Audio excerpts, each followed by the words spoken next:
ബഹുമാന്യരായ എല്ലാ സഹോദരീ സഹോദരന്മാർക്കും കർത്താവിൻ്റെ ദാസന്മാർക്കും വേഗം വരുന്നവനായ യേശു ക്രിസ്തുവിൻ്റെ നിസ്തുല്യ നാമത്തിൽ എൻ്റെ സ്നേഹവന്ദനം അറിയിക്കുന്നു.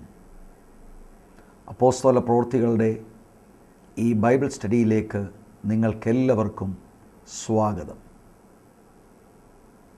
കർത്താവിൻ്റെ കൃപയാൽ 23-ാമത്തെ എപ്പിസോഡിലേക്ക് നാം ഒരുമിച്ച് കടന്നു വന്നിരിക്കുകയാണ്. കഴിഞ്ഞ ആഴ്ചകളിലെല്ലാം നമ്മളെ നടത്തിയ ദൈവത്തിന് ഞാൻ സ്തോത്രം ചെയ്യുന്നു. പലപ്പോഴും ഞാൻ ഓർപ്പിക്കാറുള്ളതുപോലെ നിങ്ങളുടെ വിലയേറിയ പ്രാർത്ഥന ഞങ്ങൾക്കാവശ്യമാണ്. എനിക്ക് വേണ്ടിയും ഈ TV ചാനലിന് വേണ്ടിയും നിങ്ങൾ പ്രാർത്ഥിക്കണം എന്ന സ്നേഹത്തോടെ ഞാൻ ഒരിക്കൽ കൂടി ഓർപ്പിക്കുന്നു. അപ്പോസ്തല പ്രവൃത്തികളുടെ കുറിവാക്യമായ 1-ാം അധ്യായത്തിൻ്റെ 8-ാം വാക്യം, ആ വാക്യം നിങ്ങൾ ഇതിനോടകം അത് കാണാതെ പഠിച്ചു എന്ന് ഞാൻ വിചാരിക്കട്ടെ. എന്നാൽ പരിശുദ്ധാത്മാവ് നിങ്ങളുടെ മേൽ വരുമ്പോൾ നിങ്ങൾ ശക്തി ലഭിച്ചിട്ട് യെരുശലേമിലും യഹൂദിയയിൽ എല്ലായിടത്തും ശമരിയയിലും ഭൂമിയുടെ അറ്റത്തോളം എൻ്റെ സാക്ഷികളാകും എന്ന ആ വാക്യം നമ്മൾ 4ആയി വിഭജിച്ചിരുന്നു. 1-ൻ്റെ 1-ാം വാക്യം മുതൽ 2-ാം അധ്യായത്തിൻ്റെ 4 വരെ ഈ പുസ്തകത്തിൻ്റെ മുഖവരയാണ്. 2-ൻ്റെ 5 മുതൽ 8-ൻ്റെ 3 വരെ സഭ യെരുശലേമിൽ എന്നുള്ള വിഭജനമാണ്. 3-ാമത്തെ വിഭജനം 8-ൻ്റെ 4 മുതൽ 11-ൻ്റെ 18 വരെയുള്ള വേദഭാഗമാണ്. 4-ാമത്തെ വിഭജനം 11-ൻ്റെ 19 മുതൽ 28-ാം അധ്യായം. ഈ 4 വിഭജനത്തിൽ 3-ാമത്തെ വിഭജനമാകുന്ന 8-ാം അധ്യായത്തിൻ്റെ 4-ാം വാക്യം മുതൽ 11-ൻ്റെ 18 വരെയുള്ള വേദഭാഗങ്ങളിൽ സഭ യഹൂദിയയിൽ എല്ലായിടത്തും ശമരിയയിലും എന്ന ആ സബ്ജക്റ്റാണ് നമ്മൾ ധ്യാനിച്ചുകൊണ്ടിരിക്കുന്നത്. കഴിഞ്ഞ എപ്പിസോഡിൽ അപ്പോസ്തല പ്രവൃത്തികൾ 9-ാം അധ്യായം നമ്മൾ ശ്രദ്ധിക്കുകയുണ്ടായി. 9-ാമത്തെ അധ്യായത്തിൽ ആണല്ലോ ശൗലിൻ്റെ മാനസാന്തരം നാം പഠിച്ചത്. പാപികളിൽ ഞാൻ ഒന്നാമൻ എന്നാണ് താൻ തന്നെക്കുറിച്ച് തന്നെ വിശേഷിപ്പിക്കുന്നത്. ശൗലിൻ്റെ മാനസാന്തരവും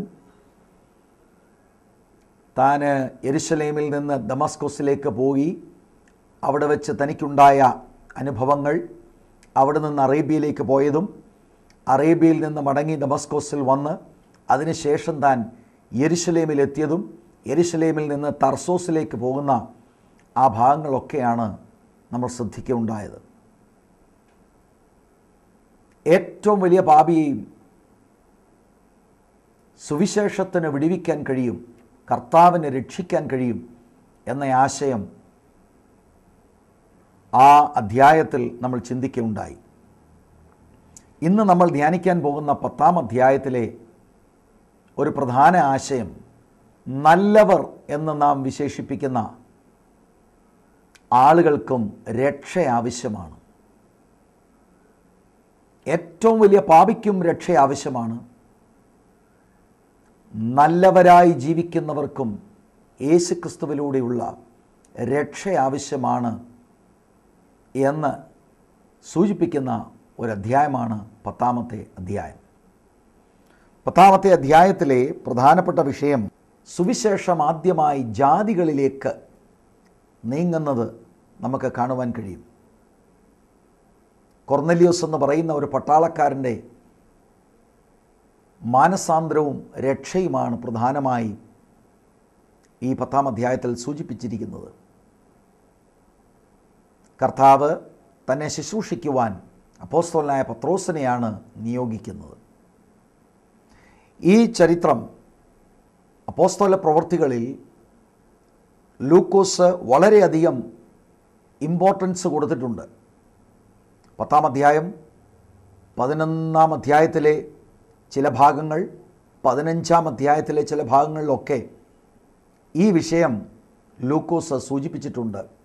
ഒരു പക്ഷെങ്കിൽ അപ്പോസ്തല പ്രവൃത്തികളിലെ ലൂക്കോസ് രേഖപ്പെടുത്തുന്ന വിഷയങ്ങളിൽ ഏറ്റവും ദൈർഘ്യമുള്ളത് ഈ വിഷയമാകാൻ സാധ്യതയുണ്ട്. ശൗലിൻ്റെ മാനസാന്തരം വളരെ പ്രധാനപ്പെട്ടതായിരുന്നു.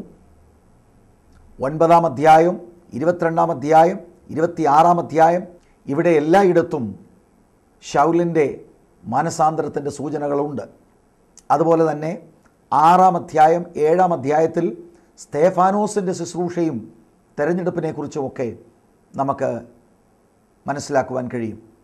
ഇതൊക്കെ വളരെ ദീർഘമുള്ള ധാരാളം വാക്യങ്ങൾ ലൂക്കോസ് ഈ കാര്യങ്ങൾ വിവരിക്കുവാൻ എടുത്തിട്ടുണ്ട്. എങ്കിലും കൊർന്നല്യോസിൻ്റെ മാനസാന്തരവും ജാതികളുടെ ഇടയിലേക്ക് സുവിശേഷം നീങ്ങിയ ആ വിഷയത്തിന് ഇതിനേക്കാളെല്ലാം കൂടുതൽ വാക്യങ്ങൾ എഴുത്തുകാരൻ എഴുതിയിരിക്കുന്നതായിട്ട് നമുക്ക് കാണുവാൻ കഴിയും. ഏറ്റവും അവസാനം 9-ാം അധ്യായത്തിൽ നമ്മൾ 32 മുതൽ 43 വരെയുള്ള വാക്യങ്ങളിൽ പത്രോസിൻ്റെ ശുശ്രൂഷ നമ്മൾ ശ്രദ്ധിക്കുകയുണ്ടായി. അവിടെ 2 പ്രധാനപ്പെട്ട അത്ഭുതങ്ങൾ പത്രോസ് ചെയ്യുന്നു. ദൈവത്തിൻ്റെ ആത്മാവിൻ്റെ ശക്തിയാൽ പാരലൈസ്ഡായിട്ട് കിടന്ന ഒരാളെ തന്നിലൂടെ ദൈവം വിടുവിക്കുന്നതായിട്ട് നാം കാണുകയുണ്ടായി. അതിനുശേഷം തബിത മരിച്ചവരുടെ ഇടയിൽ നിന്ന് ഉയർത്തെഴുന്നേൽക്കുന്ന സംഭവവും നാം പത്രോസിൻ്റെ ശുശ്രൂഷയിൽ നമ്മൾ ശ്രദ്ധിക്കുകയുണ്ടായി. അതിനുശേഷം അതിൻ്റെ 42-ാം വാക്യവും 43-ൽ ഇങ്ങനെയാണ് നമ്മൾ കണ്ടത്: ഇത് യോപ്പയിലെങ്ങും പ്രസിദ്ധമായി, പലരും കർത്താവിൽ വിശ്വസിച്ചു. അത് ആദ്യത്തെ അത്ഭുതം, പാരലറ്റിക്കായിട്ടുള്ള ആൾ എഴുന്നേറ്റ അത്ഭുതത്തിലും ഈ വിഷയം ഉണ്ടായി. ആളുകൾ യേശുക്രിസ്തുവിനെ രക്ഷിതാവായി സ്വീകരിക്കുകയുണ്ടായി. 43-ാം വാക്യത്തിൽ, പിന്നെ അവൻ തോൽക്കൊല്ലനായ ശിമോൻ എന്ന ഒരുത്തൻ്റെ കൂടെ വളരെ നാൾ യോപ്പയിൽ പാർത്തു. അങ്ങനെയാണ് 9-ാമത്തെ അധ്യായം അവസാനിക്കുന്നത്. 10-ാം അധ്യായത്തിൽ അതിനുശേഷം കൊർന്നല്യോസിനെ ലൂക്കോസ് ഇൻട്രൊഡ്യൂസ് ചെയ്യുകയാണ്. അപ്പോൾ യോപ്പയിൽ പത്രോസ് താമസിക്കുന്ന ആ രംഗം നമ്മുടെ മനസ്സിൽ ഉണ്ടായിരിക്കണം. കാരണം ഈ 10-ാം അധ്യായത്തിൻ്റെ ചരിത്രം മുന്നോട്ട് പോകുമ്പോൾ അവിടെ നിന്നാണ് കൊർന്നല്യോസിൻ്റെ ഭവനത്തിലേക്ക് പത്രോസ് ശുശ്രൂഷിക്കുവാനായി കടന്നു വരുന്നതായിട്ട് നമുക്ക് പിന്നീട് കാണുവാൻ കഴിയുന്നത്. 10-ാം അധ്യായത്തിൻ്റെ തുടക്കം ഇങ്ങനെയാണ്. കൊർന്നല്യോസിനെ ഇൻട്രൊഡ്യൂസ് ചെയ്യുമ്പോൾ, കൈസരിയയിൽ ഇത്താലിക എന്ന പട്ടാളത്തിൽ കൊർന്നല്യോസ് എന്ന പേരുള്ളൊരു ശതാധിപൻ ഉണ്ടായിരുന്നു. ഒന്നാമതവിടെ കൊർന്നല്യോസ് കൈസറിയയിലായിരുന്നു എന്ന ചിന്തയാണ് നമുക്ക് കാണാൻ കഴിയുന്നത്. കൈസറിയ എന്ന് പറയുന്നത് ആ കാലത്ത് യഹൂദിയയുടെ തലസ്ഥാനമായിരുന്നു. യോപ്പയിൽ നിന്ന് ഏതാണ്ട് 30 മൈൽ അപ്പുറത്ത് സ്ഥിതി ചെയ്യുന്ന ഒരു സ്ഥലമാണ് കൈസറിയ. അത് യഹൂദിയയുടെ തലസ്ഥാനമായതുകൊണ്ട് വളരെയധികം ഡെവലപ്ഡായി ഒരു പട്ടണമായി നമുക്ക് മനസ്സിലാക്കാനായിട്ട് കഴിയും. ജാതീയ പട്ടണമായിരുന്നു എങ്കിലും ധാരാളം യഹൂദന്മാർ തിങ്ങിപ്പാർത്ത ഒരു സ്ഥലമായിരുന്നു കൈസറിയ. അതുകൊണ്ട് തന്നെ യഹൂദന്മാരുടെ പള്ളികൾ, അതായത് സിനഗോഗുകൾ അവിടെ ഉണ്ടായിരുന്നു. ആ സ്ഥലത്തായിരുന്നു കൊർന്നല്യോസ് പാർത്തിരുന്നത്. രണ്ടാമത് നമുക്ക് അവിടെ നിന്ന് കാണുവാൻ കഴിയുന്നത് അദ്ദേഹം ഒരു ശതാധിപനായിരുന്നു എന്നാണ് 1-ാമത്തെ വാക്യത്തിൽ നിന്ന് നമുക്ക് മനസ്സിലാക്കാൻ കഴിയുന്നത്. ശതാധിപൻ എന്ന വാക്കിൻ്റെ അർത്ഥം റോമൻ ആർമിയിലെ 100 പട്ടാളക്കാരുടെ അധിപനായിരുന്നു താൻ. ഒരു ക്യാപ്റ്റനായിരുന്നു അദ്ദേഹം. അതുപോലെ മറ്റൊരു പ്രയോഗം അവിടെ, ഇത്താലിക എന്ന പട്ടാളത്തിൽ, അതൊരു റെജിമെൻ്റാണ്, ഇങ്ങനെ 6 ശതാധിപന്മാർ അഥവാ അവർ നിയന്ത്രിക്കുന്ന 600ഓളം പട്ടാളക്കാർ ചേരുന്നതാണ് ഒരു റെജിമെൻറ്റ്. അപ്പോൾ ഈ ഒരു റെജിമെൻറ്റിലെ 100 പേരുടെ അധിപനായിരുന്നു കൊർന്നേലിയോസ് എന്ന ഈ ശതാധിപൻ. അഥവാ നമുക്ക് മനസ്സിലാകുന്ന നിലയിൽ അതിനെ ചിന്തിച്ചാൽ ഒരു പട്ടാള ക്യാപ്റ്റനായിരുന്നു അദ്ദേഹം, ഒരു മിലിറ്ററിക്കാരനായിരുന്നു അദ്ദേഹം എന്ന് നമുക്ക് ചിന്തിക്കുവാൻ കഴിയും. മൂന്നാമത് തന്നെക്കുറിച്ച് 2-ാമത്തെ വാക്യത്തിൽ പറയുന്നത്, അവൻ ഭക്തനും തൻ്റെ സകല ഗ്രഹത്തോടും കൂടെ ദൈവത്തെ ഭയപ്പെടുന്നവനുമായി ജനത്തിന് വളരെ ധർമ്മം കൊടുത്ത് എപ്പോഴും ദൈവത്തോട് പ്രാർത്ഥിച്ചും പോന്നു. ധാരാളം കാര്യങ്ങൾ അദ്ദേഹത്തെക്കുറിച്ച് ഈ 2-ാം വാക്യത്തിൽ പറയുന്നുണ്ട്. അത് നമുക്ക് ചിന്തിക്കേണ്ടത് വളരെ ആവശ്യമാണ്.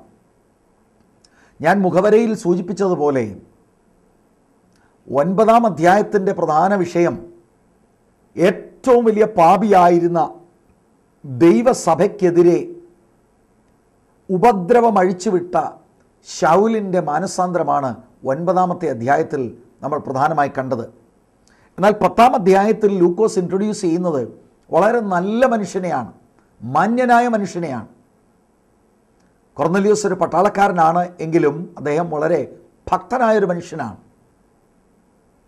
അങ്ങനെ ഒരു മനുഷ്യന് ഓട്ടോമാറ്റിക്കായി ഒരു ദൈവവൈതലല്ല, ആത്മരക്ഷയില്ല എന്ന വിഷയം വളരെ പ്രധാനപ്പെട്ട വിഷയമാണ്. അതാണ് നമ്മൾ തുടർന്ന് ചിന്തിക്കാൻ പോകുന്നത്. അതുകൊണ്ട് ഈ 2-ാം വാക്യം വളരെ പ്രധാനപ്പെട്ട വാക്യമാണ്. അദ്ദേഹത്തെക്കുറിച്ച് വിവരിക്കുന്നത് ശ്രദ്ധിക്കുക. അവൻ ഭക്തനും തൻ്റെ സകല ഗ്രഹത്തോടും കൂടെ ദൈവത്തെ ഭയപ്പെടുന്നവനുമായി. അത്രയും നമുക്ക് ആദ്യം ഒന്ന് ചിന്തിക്കാം. സകല ഗ്രഹത്തോടും കൂടെ ദൈവത്തെ ഭയപ്പെടുന്ന ഭക്തനായൊരു മനുഷ്യനായിരുന്നു. അവിടുത്തെ ആ പ്രയോഗം നിങ്ങൾ ശ്രദ്ധിക്കണം. ദൈവത്തെ ഭയപ്പെടുന്നവൻ, ഗോഡ് ഫിയറർ എന്ന വാക്കാണ് ഇംഗ്ലീഷിൽ നമുക്ക് കാണുവാൻ കഴിയുന്നത്. അല്പം വിശദീകരണം ആവശ്യമുള്ള ഒരു വാക്കാണ്. അത് വേണമെങ്കിൽ ദൈവത്തോട് ഭക്തിയുള്ള എന്ന ചിന്ത നമുക്ക് ആ വാക്കിൽ നിന്ന് ഉൾക്കൊള്ളാൻ കഴിയും. എങ്കിലും ആ വാക്കിന് അല്പം കൂടെ ആഴമുണ്ട്. ആ കാലഘട്ടത്തിൽ ഗോഡ് ഫിയറേഴ്സ്, ദൈവഭക്തർ എന്ന് പറയുന്ന ഒരു കൂട്ടം തന്നെ ഉണ്ടായിരുന്നു. അത് മനസ്സിലാക്കണമെങ്കിൽ അവരുടെ പശ്ചാത്തലം നമ്മൾ മനസ്സിലാക്കണം. യഹൂദന്മാർ വളരെ എരിവോടെ അവർ യാഹ്വയെക്കുറിച്ച്, യഹോവയെക്കുറിച്ച് പ്രചരിപ്പിച്ചവരാണ്. അവർക്ക് ഇവാഞ്ചലിസ്റ്റിക് ടീമുകൾ ഉണ്ടായിരുന്നു. ഏക സത്യ ദൈവത്തെക്കുറിച്ച് പ്രചരിപ്പിക്കുവാൻ അവർ വളരെ തീഷ്ണത കാണിച്ച ഒരു മതമാണ് യഹൂദമതം. അങ്ങനെ ആ വാർത്ത കേട്ടവർ, ഏക ദൈവത്തെക്കുറിച്ചുള്ള അറിവ് ലഭിച്ച ധാരാളം ജാതികളിൽ നിന്ന് ആളുകൾ ജീവനുള്ള ദൈവത്തെ അറിയുവാനും പിൻപറ്റുവാനും അവർ വിധേയപ്പെട്ടിട്ടുണ്ട്. ചരിത്രം അതിന് സാക്ഷ്യം പറയുന്നുണ്ട്. ധാരാളം ദൈവങ്ങളെ ആരാധിച്ച് വന്ന ജാതിക പശ്ചാത്തലത്തിലുള്ളവർ ഏക സത്യ ദൈവത്തെക്കുറിച്ച് അവർ കേട്ടപ്പോൾ അതവർക്ക് വളരെ അട്രാക്റ്റീവായിട്ട് തോന്നി. അങ്ങനെ യഹൂദ മതം സ്വീകരിച്ച ഒരു പശ്ചാത്തലം നമ്മൾ മനസ്സിലാക്കിയിരിക്കണം. അപ്പം അങ്ങനെ യഹൂദ മതം സ്വീകരിക്കാനുള്ള കാരണം, ഏകസത്യ ദൈവത്തെക്കുറിച്ച് യഹൂദ മതം പ്രചരിപ്പിക്കുമ്പോൾ അവരുടെ ഒരു പ്രധാനപ്പെട്ട പഠിപ്പിക്കൽ, യഹൂദ മതത്തിലൂടെ അല്ലാതെ ആത്മരക്ഷയില്ല. രക്ഷ പ്രാപിക്കണമോ, ഈ ജീവനുള്ള ദൈവവുമായി ബന്ധപ്പെടണമെങ്കിൽ അത് യഹൂദ മതത്തിലൂടെ മാത്രമേ സാധിക്കുകയുള്ളൂ. യഹൂദ മതത്തിന് അപ്പുറത്ത് രക്ഷയില്ല എന്ന് അവർ വിശ്വസിച്ചു, അവരത് പഠിപ്പിച്ചു. അങ്ങനെ അത് സ്വീകരിച്ച ധാരാളം ജാതീയ ആളുകൾ യഹൂദ മതത്തിൽ ഏകസത്യ ദൈവത്തെ ആരാധിക്കുവാനും സേവിപ്പാനും ചേർന്നിട്ടുണ്ട്. അങ്ങനെ ചേരുന്ന ഒരാൾ എന്തൊക്കെ ചെയ്യണം എന്നുള്ളത് നമുക്ക് ചരിത്രത്തിൽ നിന്ന് മനസ്സിലാക്കാൻ കഴിയും. അവരുടെ പുരുഷന്മാർ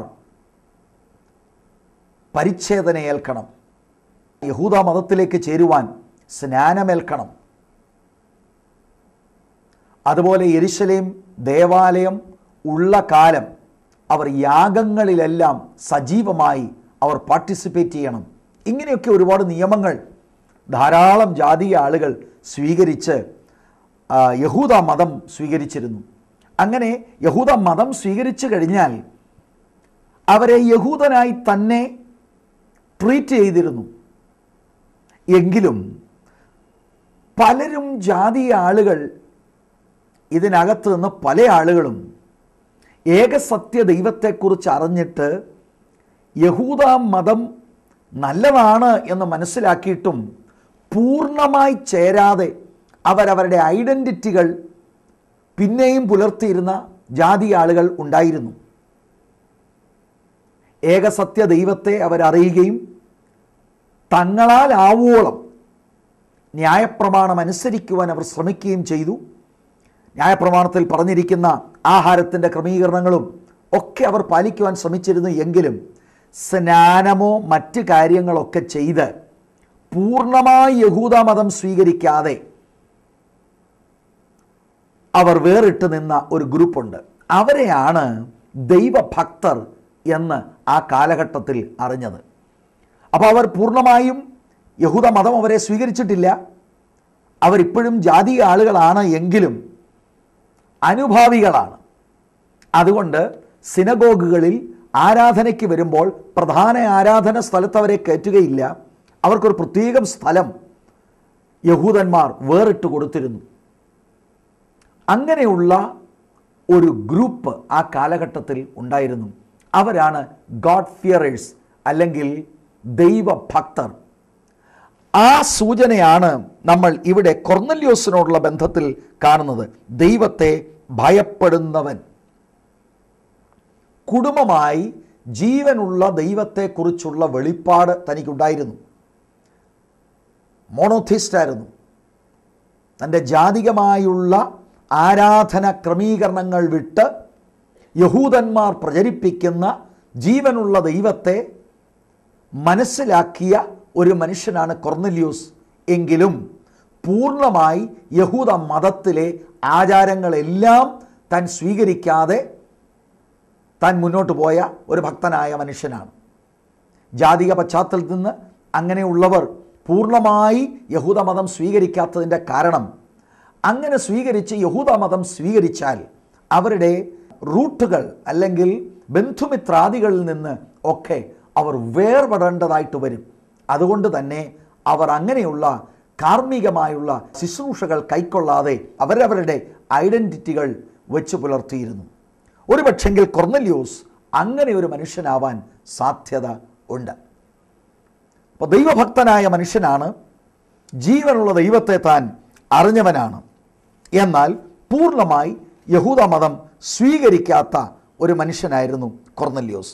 അദ്ദേഹത്തെക്കുറിച്ച് പറയുന്ന മൂന്നാമത്തെ ഒരു വിഷയം നിങ്ങളുടെ ശ്രദ്ധയിൽ ഞാൻ കൊണ്ടുവരാം. ജനത്തിന് വളരെ ധർമ്മം കൊടുത്ത് എപ്പോഴും ദൈവത്തോട് പ്രാർത്ഥിച്ചു പോന്നു. അതിൽ ആദ്യ ഭാഗം, ജനത്തിന് വളരെ ധർമ്മം കൊടുത്ത്. താന് ഒരു പട്ടാളക്കാരനാണ് എന്ന് ഞാൻ സൂചിപ്പിച്ചല്ലോ, ശതാധിപനാണ് എന്ന് പറഞ്ഞാൽ മാസശമ്പളത്തിന് ജോലി ചെയ്യുന്ന ആളാണ്. റോമൻ ഗവൺമെൻറ്റിൽ നിന്ന് താൻ ചെയ്യുന്ന ജോലിക്ക് ശമ്പളം മേടിക്കുന്ന ഒരാളാണ് കൊർന്നല്യോസ്. എന്നാൽ താൻ ദൈവത്തെ ഭയപ്പെടുന്ന ഒരു മനുഷ്യനായതുകൊണ്ട് നീഡിയായിട്ടുള്ളവർ, സാധുക്കളായുള്ളവർ, അങ്ങനെയുള്ള ആളുകളെ കണ്ടെത്തി അവർക്ക് ജനറസായി പണം കൊടുത്ത മനുഷ്യനാണ്. അപ്പം തൻ്റെ ആത്മീകം വളരെ പ്രാക്ടിക്കലായിരുന്നു. വാഗൊണ്ട് മാത്രം ആത്മീകം പറയുന്ന ഒരാളല്ല കൊർന്നല്യോസ്. ഡീപ്പായി താൻ അറിഞ്ഞ ദൈവത്തിൻ്റെ സത്യങ്ങൾ, താൻ അറിഞ്ഞ സത്യം തൻ്റെ ഹൃദയത്തിൽ രൂപാന്തരം വരുത്തി അത് സമസൃഷ്ടികളായ ആളുകൾക്ക് സഹായമെത്തിക്കുവാൻ തന്നെ പ്രേരിപ്പിച്ചിരുന്നു.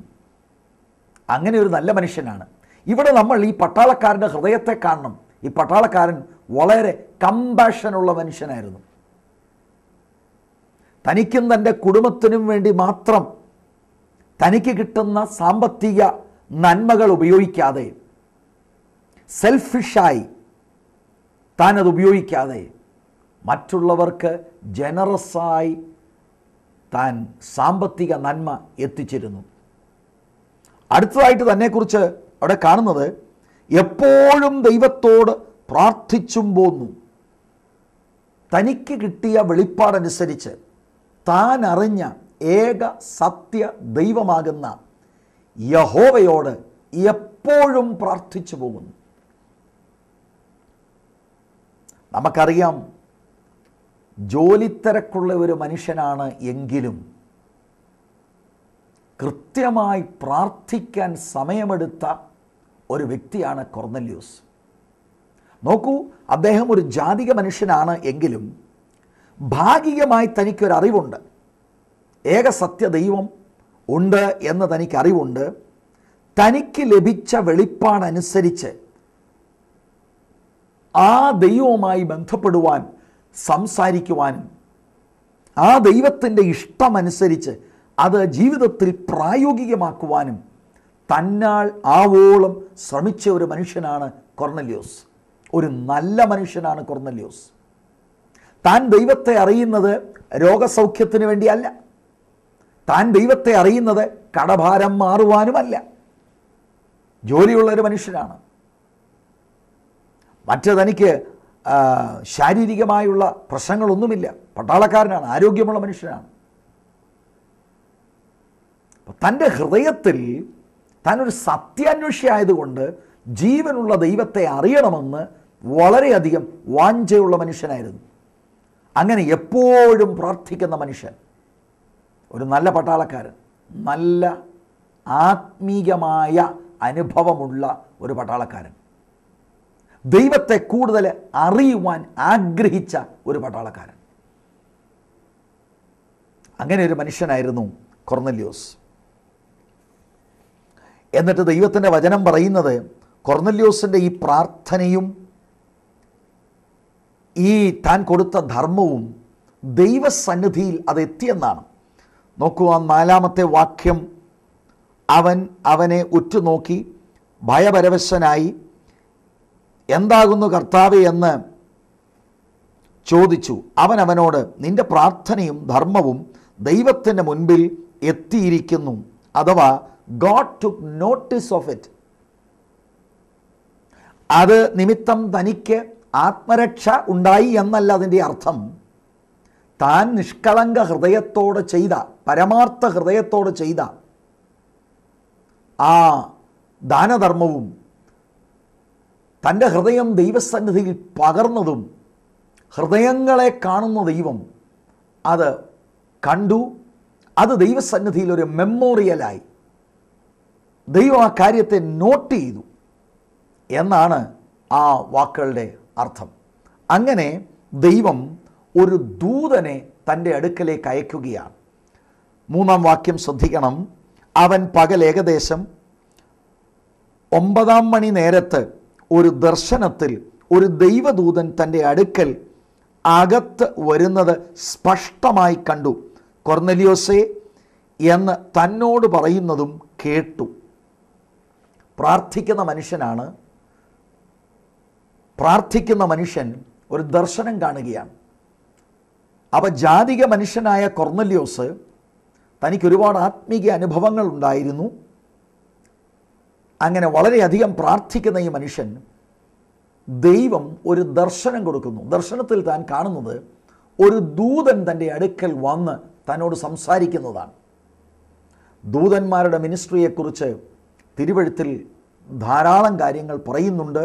എന്നാൽ നമ്മുടെ ഈ എപ്പിസോഡിൽ അത് ധ്യാനിക്കുവാനായി ഇപ്പോൾ സമയം എടുക്കുന്നില്ല. പഴയ നിയമത്തിലും പുതിയ നിയമത്തിലും ദൂതന്മാരുടെ ധാരാളം മിനിസ്ട്രി ദൈവത്തിൻ്റെ വചനം നമ്മെ പഠിപ്പിക്കുന്നുണ്ട്. ഇന്നും ദൂതന്മാരിലൂടെ ദൈവം സന്ദേശങ്ങൾ അയക്കുന്നുണ്ട്, അപകടങ്ങളിൽ നിന്ന് വിടുവിക്കുന്നുണ്ട്. ഇതൊക്കെ നടക്കുന്നുണ്ട്. പലപ്പോഴും നമ്മൾ ആ കാര്യങ്ങളെക്കുറിച്ച് ബോധവാന്മാരല്ല എന്നതാണ് നമ്മുടെ പ്രശ്നം. ഇന്നും കർത്താവ് ദൂതന്മാരെ അയച്ച് പ്രവർത്തിക്കുന്നുണ്ട്. അപ്പം ഇങ്ങനെ ഒരു ദൂതൻ്റെ ഒരു വലിയ ദർശനമാണ് നമ്മൾ ഇവിടെ കാണുന്നത്. അവിടെ 9-ാം മണി നേരം എന്ന് തിരുവെഴുത്ത് ആ 3-ാം വാക്യത്തിൽ പറയുന്നത് നാം മനസ്സിലാക്കേണ്ടത് അത് ഉച്ച കഴിഞ്ഞ് 3 മണി എന്ന സമയമാണ് താൻ ഈ ദർശനം കാണുന്നത്. ഒരുപക്ഷെങ്കിൽ യഹൂദന്മാരുടെ ഒരു പ്രാർത്ഥനാ സമയമായിരിക്കാൻ സാധ്യതയുണ്ട്. തെളിവായിട്ട് 3-ാം അധ്യായത്തിൻ്റെ 1 മുതലുള്ള വാക്യങ്ങൾ വായിക്കുമ്പോൾ പത്രോസും യോഹന്നാനും ഈ 3 മണി സമയത്താണ് അവർ ദേവാലയത്തിൽ പ്രാർത്ഥിക്കുവാനായി കടന്നു പോകുന്നത്. ആ സമയത്താണല്ലോ കുറേ നാളുകൾക്ക് മുമ്പ് നമ്മൾ ശ്രദ്ധിച്ചതുപോലെ അവർ ഒരു മുടന്തനെ ദൈവത്തിൻ്റെ കൃപയിൽ ആശ്രയിച്ച് യേശുക്രിസ്തുവിൻ്റെ നാമത്തിൽ സൗഖ്യമാക്കുന്നത്. അപ്പം 3-ാം മണി നേരം, 9-ാം മണി എന്നുള്ളത് 3 മണി ആവാനാണ് സാധ്യത. ആ 3 മണിക്ക് ആണ് അത് യഹൂദന്മാരുടെ പ്രാർത്ഥനാ സമയത്ത് കൊർന്നല്യോസ് പ്രാർത്ഥിക്കുന്ന സമയത്താണ് ഈ വലിയ ദർശനം താൻ കാണുന്നത്. ആ ദൂതൻ തന്നോട് സംസാരിക്കുന്നതാണ് നമ്മൾ 4-ാം വാക്യത്തിൽ ഞാൻ മുമ്പ് വായിച്ച് കേൾപ്പിച്ചത്. 4-ാം വാക്യം, അവനെ ഉറ്റുനോക്കി ഭയപരവശനായി. കൊർന്നല്യോസിന് ഭയം തോന്നി. എന്താകുന്നു കർത്താവേ എന്ന് ചോദിച്ചു.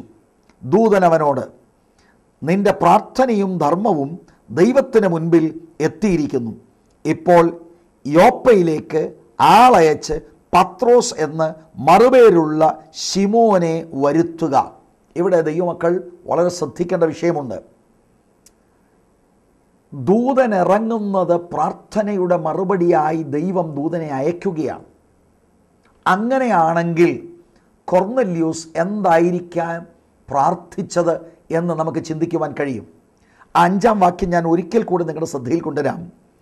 ഇപ്പോൾ യോപ്പയിലേക്ക് ആളയച്ച് പത്രോസ് എന്ന മറുപേരുള്ള ശിമോനെ വരുത്തുക. 6-ാം വാക്യത്തിൽ അവൻ തോൽക്കൊല്ലനായ ശിമോൻ എന്നൊരുവനോട് കൂടെ പാർക്കുന്നു, അവൻ്റെ വീട് കടൽപ്പുറത്താകുന്നു എന്ന് പറഞ്ഞു. ഒരു പക്ഷെങ്കിൽ കൊർന്നല്യോസ് പ്രാർത്ഥിച്ചുകൊണ്ടിരുന്നത് തനിക്ക് ഭാഗികമായ ദൈവത്തെക്കുറിച്ച് ഒരറിവുണ്ട്, പക്ഷേ അത് പൂർണ്ണമല്ല എന്ന് കൊർന്നല്യോസ് ഗ്രഹിച്ച് ദൈവമേ കൂടുതലായി ആത്മീകമായ കാര്യം എനിക്ക് വെളിപ്പെടുത്തി തരണമേ എന്ന പ്രാർത്ഥനയാവാൻ സാധ്യതയുണ്ട്. അതിന് മറുപടിയായിട്ട് ദൈവം ഒരു ദൂതനെ തൻ്റെ അടുക്കലേക്ക് ദർശനത്തിൽ അയക്കുകയാണ്. ആ ദൂതൻ തന്നോട് പറയുന്നത്, തോൽക്കൊല്ലനായ ശിമോൻ്റെ വീട്ടിൽ യോപ്പയിൽ പത്രോസ് എന്ന പേരുള്ള ഒരു മനുഷ്യനുണ്ട്, അദ്ദേഹത്തെ വിളിക്കണം. ഇറങ്ങിയ ദൂതൻ സുവിശേഷം പറയുന്നതായിട്ട് നാം കാണുന്നില്ല. ദൂതന്മാർക്ക് സുവിശേഷം പറയുവാൻ ദൈവം നിയോഗിച്ചിട്ടില്ല. ഒരുപക്ഷെങ്കിൽ അവർ സുവിശേഷത്തിൻ്റെ ശക്തി വ്യക്തിപരമായി അനുഭവിക്കാത്തത് കൊണ്ടായിരിക്കാം അവരെ ദൈവം ഏൽപ്പിച്ചിട്ടില്ല. എന്നാൽ സുവിശേഷം പറയുവാൻ രക്ഷിക്കപ്പെട്ട് സുവിശേഷത്തിൻ്റെ ശക്തി എക്സ്പീരിയൻസ് ചെയ്തവരെയാണ് ദൈവം നിയോഗിച്ചിരിക്കുന്നത്. അങ്ങനെയൊരു ഭാഗ്യം ദൈവം രക്ഷിക്കപ്പെട്ട ദൈവജനത്തിന്, ദൈവസഭയ്ക്ക് തന്നതോർത്ത് നമുക്ക് ദൈവത്തിന് സ്തോത്രം ചെയ്യാം. അനുഭവിച്ചവർക്ക് മാത്രമേ സുവിശേഷം പ്രചരിപ്പിക്കുവാൻ കഴിയുകയുള്ളല്ലോ. അതുകൊണ്ട് ഇറങ്ങിയ ദൂതൻ ഒരു വലിയ നിർദ്ദേശം കൊടുക്കുകയാണ്. പത്രോസിനെ വിളിപ്പിക്കുവാനായി താൻ നിർദ്ദേശം കൊടുക്കുകയാണ്.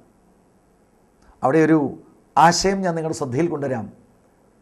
ദൈവത്തിൻ്റെ ദാസനാകുന്ന പത്രോസ് എവിടെ താമസിക്കുന്നു എന്നതിനെക്കുറിച്ച് ദൈവം എത്രയോ കൃത്യമായിട്ടാണ് ആ ഇൻഫർമേഷൻ കൊർന്നല്യോസിന് പാസ് ചെയ്യുന്നത്.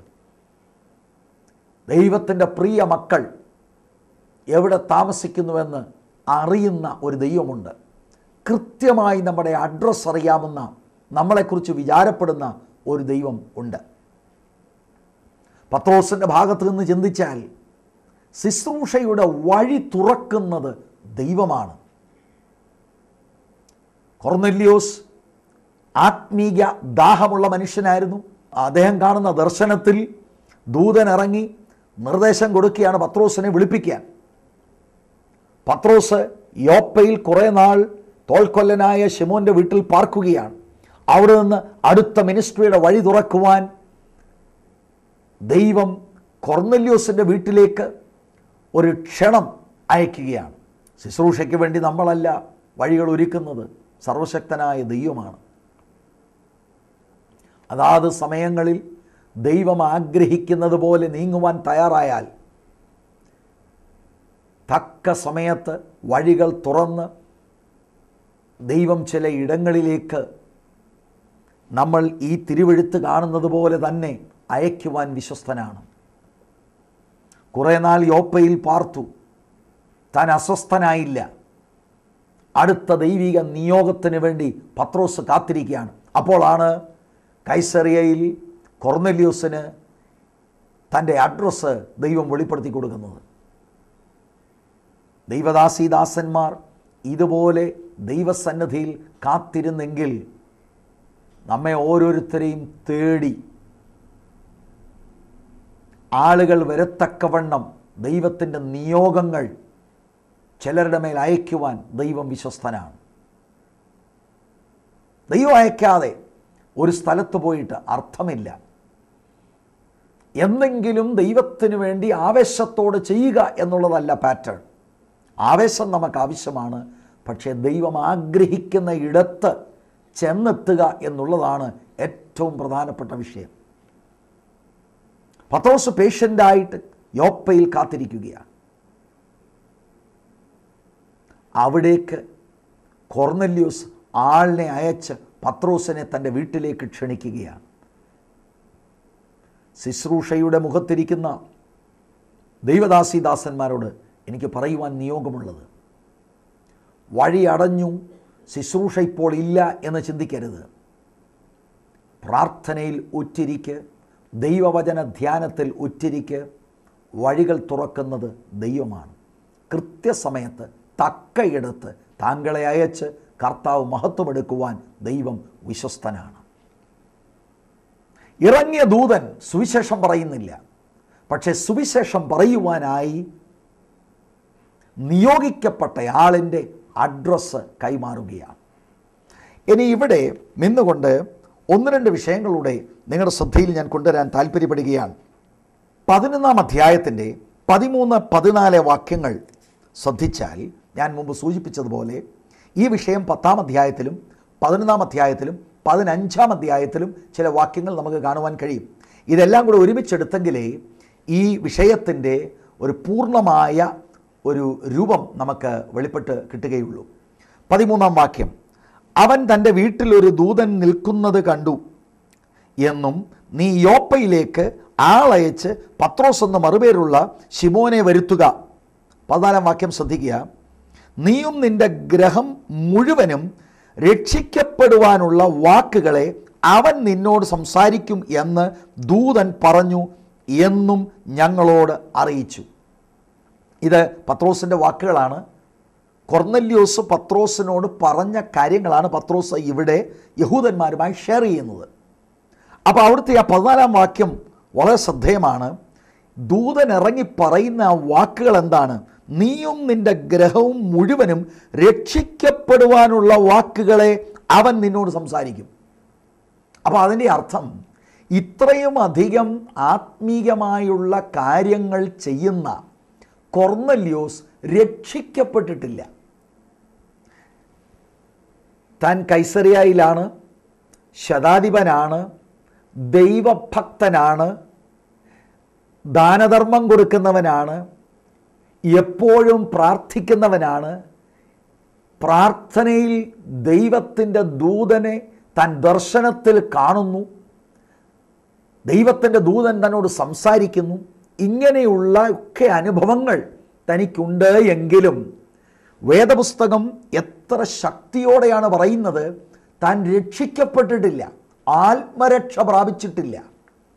എപ്പോഴും പ്രാർത്ഥിക്കുന്ന ഒരാൾ, വളരെയധികം ദാനധർമ്മം കൊടുക്കുന്നയാൾ, തന്നാളാവോളം ദൈവവചനം അനുസരിച്ച് ജീവിപ്പാൻ, ഒരു നല്ലയാളായി ജീവിപ്പാൻ ശ്രമിക്കുന്നയാൾ, ഇങ്ങനെ ഒരാളിന് മോക്ഷമില്ലേ? ഇങ്ങനെ ഒരാളിനെ ദൈവം സ്വീകരിച്ചിട്ടില്ലേ? ഇങ്ങനെ ഒരാൾ സ്വർഗത്തിൽ പോവുകയില്ലേ? വേദപുസ്തകത്തിൻ്റെ വാക്കുകൾ വളരെ ശ്രദ്ധേയമാണ്. ഒരിക്കൽ കൂടെ ഞാൻ പറയാം.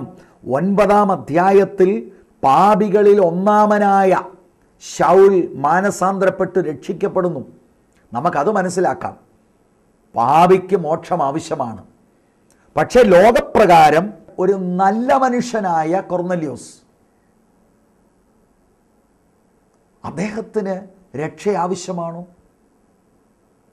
നല്ലവരെല്ലാം സ്വർഗത്തിൽ പോവുകയില്ലേ? നല്ലവരെ ദൈവം കൈക്കൊള്ളുകയില്ലേ? പക്ഷേ ഈ 14-ാമത്തെ വാക്യത്തിൻ്റെ അടിസ്ഥാനത്തിൽ താനും തൻ്റെ കുടുംബവും രക്ഷിക്കപ്പെടേണ്ടത് ആവശ്യമാണ് എന്ന് ദൈവത്തിൻ്റെ വചനം കൃത്യമായി പറയുന്നു. ബൈബിളിലെ ഒരു പ്രധാനപ്പെട്ട ഉപദേശം ഈ തരണത്തിൽ ഞാൻ നിങ്ങളുടെ ശ്രദ്ധയിൽ കൊണ്ടുവരാം. മനുഷ്യൻ്റെ കർമ്മപ്രവൃത്തികൾ കൊണ്ട് രക്ഷയില്ല, സൽപ്രവൃത്തികൾ കൊണ്ട് രക്ഷയില്ല. എന്നാൽ രക്ഷിക്കപ്പെട്ടവർക്ക് സൽപ്രവൃത്തി ഉണ്ടാവണം. മനുഷ്യൻ്റെ എല്ലാ സൽപ്രവൃത്തികളും ദൈവത്തിൻ്റെ മുൻപാകെ കറ പുരണ്ട തുണി പോലെയുള്ളൂ. ഞാൻ എന്തൊക്കെയോ നല്ല കാര്യങ്ങൾ ചെയ്യുന്നത് കൊണ്ടല്ല ദൈവം എന്നെയും നിങ്ങളെയും അംഗീകരിക്കുന്നത്. എഫേസ്യ ലേഖനം 2-ാം അധ്യായത്തിൻ്റെ 8-ാം വാക്യം ഞാൻ നിങ്ങൾക്കായി ഇവിടെ വായിക്കുന്നു. കൃപയാലല്ലോ നിങ്ങൾ വിശ്വാസം മൂലം രക്ഷിക്കപ്പെട്ടിരിക്കുന്നത്, അതിന് നിങ്ങൾ കാരണം അല്ല, ദൈവത്തിൻ്റെ ദാനമത്രയാകുന്നു, ആരും പ്രശംസിക്കാതിരിക്കുവാൻ പ്രവൃത്തികളും കാരണമല്ല. ഒരു മനുഷ്യൻ്റെയും പ്രവൃത്തികൾ കൊണ്ട് ദൈവത്തിന് മുൻപാകെ നമുക്ക് നീതീകരിക്കപ്പെടുവാൻ സാധ്യമല്ല എന്ന് വേദപുസ്തകം വളരെ ശക്തിയോടെ പഠിപ്പിക്കുന്നു. കർമ്മമാർഗത്തിലൂടെയുള്ള രക്ഷ മതങ്ങൾ പഠിപ്പിക്കുമ്പോൾ ദൈവത്തിൻ്റെ വചനം പഠിപ്പിക്കുന്നത് വിശ്വാസത്താലുള്ള രക്ഷയാണ്. രക്ഷ ദാനമായി ദൈവം ആളുകൾക്ക് കൊടുക്കുകയാണ്. പാപിയായ മനുഷ്യനെ രക്ഷപ്പെടുത്തുവാൻ ദൈവത്തിൻ്റെ ഏകജാതനായ പുത്രനായ യേശുക്രിസ്തു 2012 വർഷങ്ങൾക്ക് മുമ്പ് ഈ താണ ഭൂമിയിലേക്ക് ഇറങ്ങി വന്നു.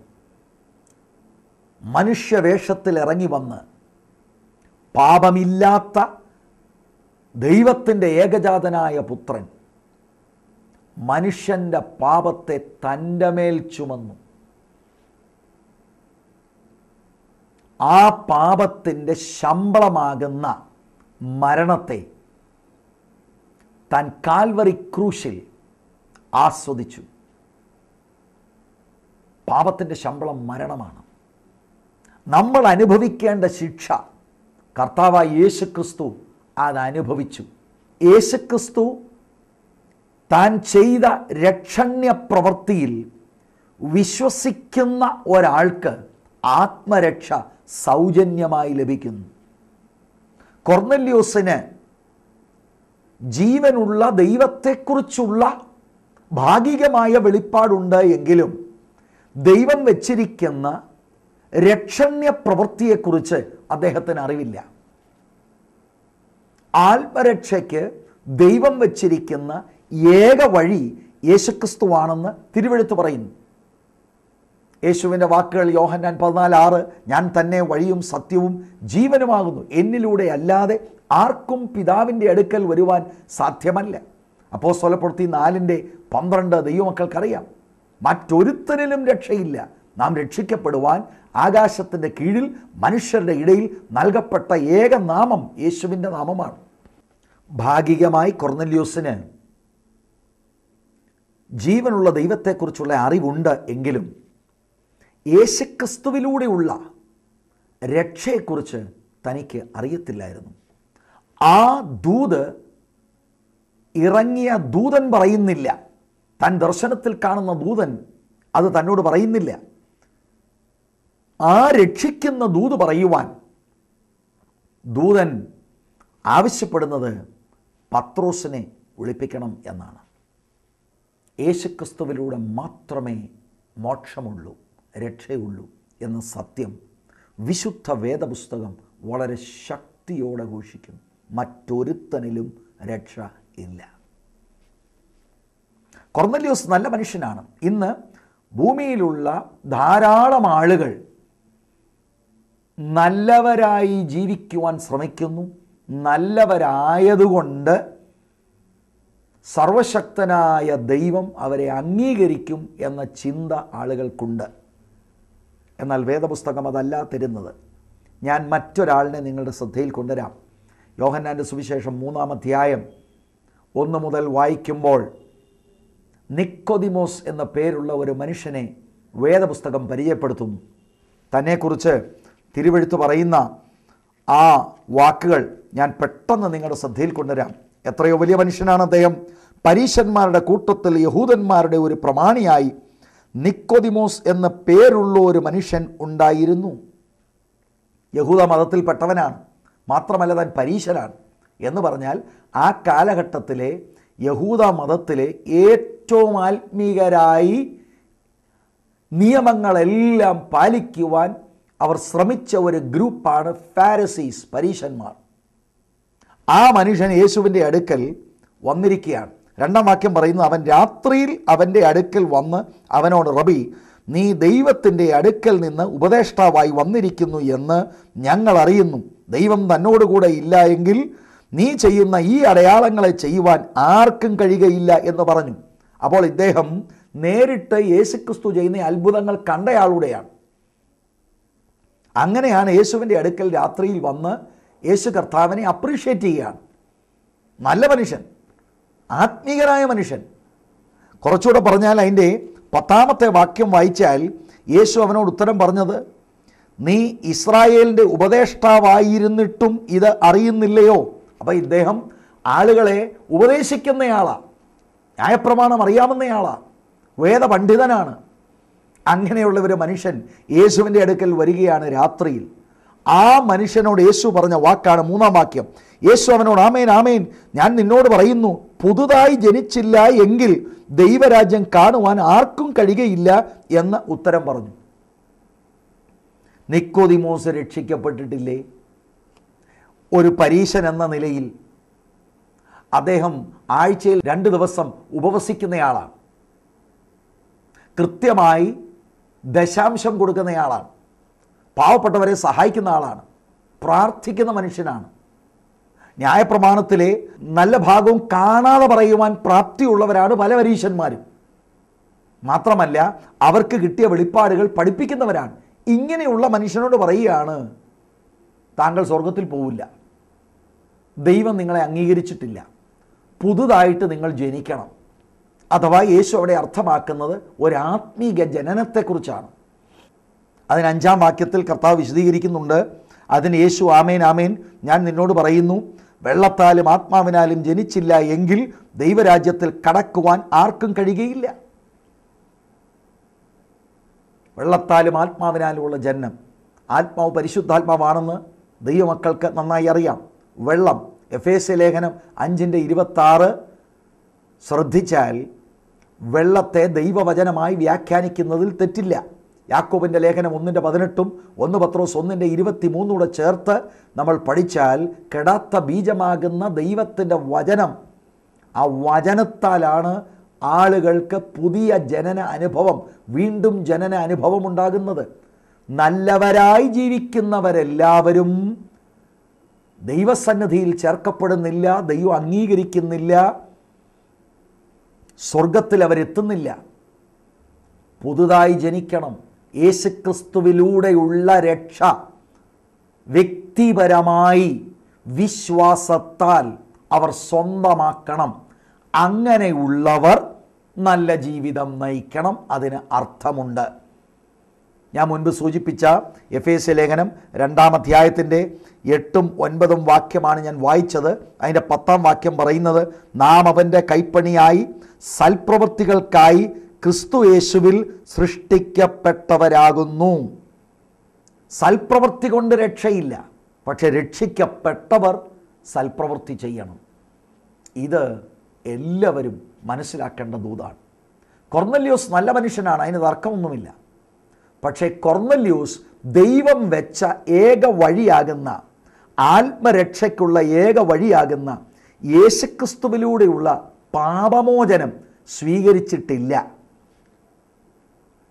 എങ്കിലും താൻ ആത്മാർത്ഥതയുള്ള, ദൈവവചനം അനുസരിക്കുവാൻ ദാഹമുള്ള, ആത്മീക കാര്യങ്ങൾ അറിയുവാൻ ആഗ്രഹിക്കുന്ന ഒരു മനുഷ്യനായതുകൊണ്ട് തൻ്റെ നല്ല ഹൃദയം കണ്ട് തൻ്റെ പ്രാർത്ഥന ദൈവം നോട്ട് ചെയ്ത് ഈ ഒരു ദൂതനെ ദർശനത്തിൽ കാണിക്കുകയാണ്. ആ ദൂതൻ തന്നോട് സംസാരിക്കുകയാണ്. രക്ഷയ്ക്കുള്ള മാർഗം പറയുവാൻ പത്രോസ് എന്ന് പറയുന്ന ഒരു മനുഷ്യൻ യോപ്പയിൽ പാർക്കുന്നുണ്ട്. തോൽക്കൊല്ലനായ ശിമോൻ്റെ വീട്ടിൽ പാർക്കുന്നുണ്ട്. അദ്ദേഹത്തെ വിളിച്ചു വരുത്തണം, അദ്ദേഹം താങ്കളോട് പ്രസംഗിക്കും. ഇവിടെ ഒരു കാര്യം പറയുവാൻ എൻ്റെ ഉള്ളിൽ ആഗ്രഹമുണ്ട്. അനേക ആളുകൾ, ഞാൻ തന്നെ ചിലരെ കണ്ടിട്ടുണ്ട്, ചില ആത്മീക സത്യങ്ങൾ അവരോട് പറയുമ്പോൾ അവർ പറയുന്നു, ദൈവം എന്നോട് ഇറങ്ങി പറയട്ടെ, ദൈവം നേരിട്ട് പറയട്ടെ, അങ്ങനെയാണെങ്കിൽ ഞാൻ സ്വീകരിക്കാം. ദൂതനെ അയക്കേണ്ടടുത്ത് ദൈവം ദൂതനെ അയക്കും. ചില സ്പെഷ്യൽ കേസുകളിൽ ദൈവം അങ്ങനെ ആ നിലയിൽ ഇടപെട്ടു എന്ന് വരാം. പക്ഷേ ജനറൽ കേസ് അതല്ല. ഇവിടെ ദൂതൻ ഇറങ്ങി പറയുന്ന ദൂത് തന്നെ ഒരു ഉപദേശിയെ വിളിക്കുവാനാണ്. ദൈവം എന്തിനാണ് കർത്തൃദാസന്മാരെ നിയോഗിച്ചിരിക്കുന്നത്? സുവിശേഷം പ്രചരിപ്പിക്കുവാനാണ്. അവരിലൂടെ കേൾക്കുന്ന സുവിശേഷമാണ് നാം വിശ്വസിച്ച് അത് ഏറ്റെടുത്ത് പ്രായോഗികമാക്കേണ്ടത്. അല്ലാതെ ദൈവം ഇനി നേരിട്ട് എന്നോട് സംസാരിക്കട്ടെ എന്ന് നാം ശാഠ്യം കാണിക്കരുത്. ദൈവം അങ്ങനെയല്ല ജനറലായി ഇടപെടുന്നത്. ദൈവത്തിൻ്റെ വചനത്തിൽ എല്ലാം രേഖപ്പെടുത്തിയിട്ടുണ്ട്. ഇത് പ്രഘോഷിക്കുവാനായി കർത്തൃദാസന്മാരെ ദൈവം നിയോഗിച്ചിട്ടുണ്ട്. അവരിലൂടെ കേൾക്കുന്ന ദൈവത്തിൻ്റെ വചനം അത് സത്യമാണെന്ന് പരിശുദ്ധാത്മാവ് ഗ്രഹിപ്പിക്കുമ്പോൾ അത് ഏറ്റെടുക്കുവാൻ തയ്യാറാകട്ടെ. ഈ എപ്പിസോഡിൽ കൊർന്നല്യോസിനെ ഞാൻ നിങ്ങളുടെ ശ്രദ്ധയിൽ ഒന്ന് ഇൻട്രൊഡ്യൂസ് ചെയ്തു. 6-7 വാക്യങ്ങളുടെ പെട്ടെന്ന് ഞാൻ നിങ്ങളുടെ ശ്രദ്ധയിൽ കൊണ്ടുവന്ന് ഈ എപ്പിസോഡ് ഇവിടെ തീർക്കുവാൻ കർത്താവിൻ്റെ കൃപയിൽ ഞാൻ ശരണപ്പെടുകയാണ്. 10-ാം അധ്യായത്തിൻ്റെ 7ഉം 8ഉം വചനം. അവനോട് സംസാരിച്ച ദൂതൻ പോയ ശേഷം അവൻ തൻ്റെ വേലക്കാരിൽ 2 പേരെയും തൻ്റെ അടുക്കൽ അകമ്പടി നിൽക്കുന്നവരിൽ ദൈവഭക്തനായ ഒരു പടയാളിയെയും വിളിച്ച് സകലവും വിവരിച്ചു പറഞ്ഞ് യോപ്പയിലേക്ക് അയച്ചു. അനുസരിക്കുവാൻ തിടുക്കമുള്ള ഒരു മനുഷ്യനായിരുന്നു കൊർന്നല്യോസ്. ദൈവം ദൂതൻ മുഖാന്തരം ഇടപെട്ടു എന്ന് ബോധ്യമാക്കിയപ്പോൾ ഒട്ടും ടൈം വേസ്റ്റ് ചെയ്യാതെ തനിക്ക് അടുത്ത വെളിപ്പാടിൻ്റെ ആഴങ്ങൾ ഗ്രഹിക്കുവാൻ, രക്ഷയ്ക്കുള്ള കാര്യങ്ങൾ ഗ്രഹിക്കുവാനായി ഇമ്മീഡിയറ്റായിട്ട് താൻ ആളെ അയക്കുകയാണ്. 2 സെർവൻസും ഒരു പടയാളിയും. ഒരു പക്ഷെങ്കിൽ ഈ 3 പേര് കൊർന്നല്യോസിൻ്റെ ജീവിതം അവരെ ഇമ്പാക്റ്റ് ചെയ്തവരായിരിക്കുവാൻ സാധ്യതയുണ്ട്. അവരെ വിളിച്ച് തനിക്കുണ്ടായ ആത്മീയ അനുഭവങ്ങളെല്ലാം അവരോട് പറഞ്ഞ് മനസ്സിലാക്കിയിട്ട് അവരെ പെട്ടെന്ന് പത്രോസിൻ്റെ അടുക്കിലേക്ക് അയക്കുകയാണ്. അടുത്ത എപ്പിസോഡിൽ ഈ വിഷയം നമുക്ക് തുടരണം. ഇതിൻ്റെ പ്രധാന ആശയം ഒരിക്കൽ കൂടെ പെട്ടെന്ന് ഞാനൊന്ന് പറഞ്ഞ് നിർത്തുവാൻ താല്പര്യപ്പെടുകയാണ്. കൊർന്നല്യോസ് നല്ലവനാണ്, പക്ഷേ കൊർന്നല്യോസ് രക്ഷിക്കപ്പെട്ടിട്ടില്ല. രക്ഷിക്കപ്പെടണമെങ്കിൽ താൻ യേശുക്രിസ്തുവിനെ കുറിച്ചുള്ള സുവിശേഷം കേട്ട്, യേശു കാൽവറി ക്രൂശിൽ കൊർന്നല്യോസിന് വേണ്ടി ചെയ്തെടുത്ത രക്ഷണ്യ പ്രവൃത്തിയെ ഗ്രഹിച്ച് അത് വിശ്വാസത്താൽ ഏറ്റെടുക്കണം. അത് ആവശ്യമാണ്. അങ്ങനെ മാത്രമേ ഒരാൾക്ക് രക്ഷയുള്ളൂ. അങ്ങനെ വിശ്വാസത്താൽ ഏറ്റെടുക്കുമ്പോഴാണ് പരിശുദ്ധാത്മാവ് ദൈവത്തിൻ്റെ വചനത്തെ ഹൃദയത്തിൻ്റെ ഉള്ളിൽ പ്ലാന്റ് ചെയ്ത് ക്രിസ്തു ഹൃദയത്തിൽ ഉരുവാകുന്നത്. അങ്ങനെയുള്ള വ്യക്തികളെയാണ് പുതിയ സൃഷ്ടികളാക്കി തീർക്കുന്നത്. എന്നെ കേൾക്കുന്ന ആരെങ്കിലും മതപരമായ ചടങ്ങിൽ കുടുങ്ങിയോ, അല്ലെങ്കിൽ ഞാൻ നല്ലതായിട്ട് ജീവിക്കുന്നു, അറിയപ്പെട്ട പാപങ്ങളൊന്നും ഞാൻ ചെയ്യുന്നില്ല എന്ന ചിന്തയിലിരിക്കുന്നു എങ്കിൽ സ്നേഹത്തോടെ ഞാൻ നിങ്ങളെ ഓർപ്പിക്കാം, നിങ്ങൾക്ക് ആത്മരക്ഷ ആവശ്യമാണ്. യേശുക്രിസ്തുവിലൂടെയുള്ള ആത്മരക്ഷ സ്വീകരിക്കുവാൻ ഞാൻ നിങ്ങൾക്ക് ആഹ്വാനം തരികയാണ്. അല്ലെങ്കിൽ നിങ്ങൾ കൈവിടപ്പെട്ടു പോകും എന്ന യാഥാർത്ഥ്യമാണ് ദൈവത്തിൻ്റെ വചനം പറയുന്നത്. കൊർന്നല്യോസിനെ പോലെയോ നിക്കോദിയോസിലെ പോലെയോ നല്ല ജീവിതം നയിക്കുന്ന ധാരാളം ആളുകൾ ഇന്നും ഭൂമിയിൽ കണ്ടേക്കാം. പക്ഷേ അതുകൊണ്ട് ദൈവസന്നിധിയിൽ പ്രാഗൽഭ്യം ഇല്ല. ദൈവത്തോട് ഒരു മനുഷ്യൻ നിരപ്പ് വരണമെങ്കിൽ ഏകമധ്യസ്ഥനാകുന്ന യേശുക്രിസ്തുവിലൂടെ മാത്രമേ അത് സാധിക്കുകയുള്ളൂ എന്ന കാര്യം സൂചിപ്പിച്ചുകൊണ്ട് ഞാൻ നിങ്ങൾക്ക് വേണ്ടി പ്രാർത്ഥിക്കുവാൻ താല്പര്യപ്പെടുന്നു. നമ്മുടെ കണ്ണുകൾ ദൈവസന്നിധിയിൽ അടയ്ക്കാം. പരിശുദ്ധ പിതാവേ, യേശുക്രിസ്തുവിനെക്കുറിച്ചുള്ള സുവിശേഷം അവിടുത്തെ ജനത്തിൻ്റെ ഉള്ളത്തിൽ പതിഞ്ഞ് ക്രിസ്തുവിലൂടെയുള്ള